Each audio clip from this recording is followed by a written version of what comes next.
Welcome to Study Loop.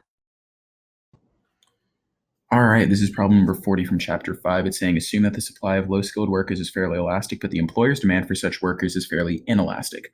If the policy goal is to expand employment for low-skilled workers, is it better to focus on policy tools to shift the supply of unskilled labor or on tools to shift the demand for unskilled labor? What if your policy goal is to raise wages for groups? Explain your answers with supply and demand diagrams.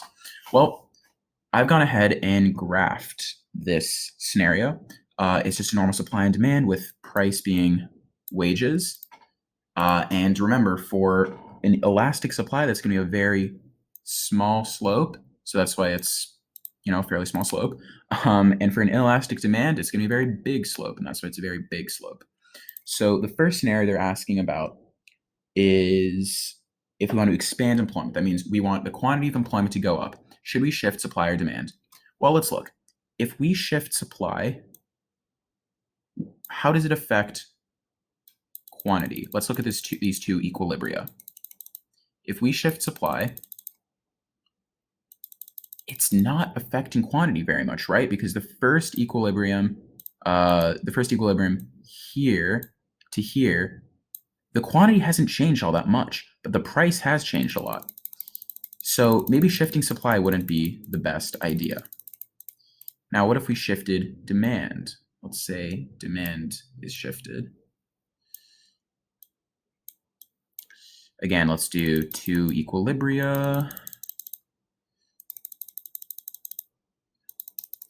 In this scenario, you can see that the quantity has increased a lot, right? From A to B, whereas price has gone from, let's say, C to D.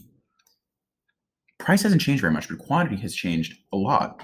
So if you want to increase employment, you want to have more workers employed, you should definitely shift demand in this case because it's not really affecting price and it's really affecting quantity.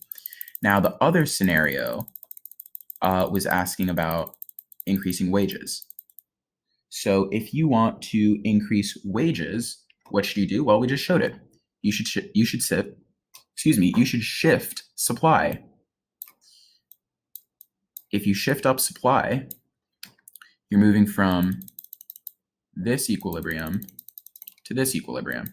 So quantity isn't too greatly affected going from, A to B, but wages going from C to D is a huge increase. So in this scenario, if you want to affect wages, you should definitely focus on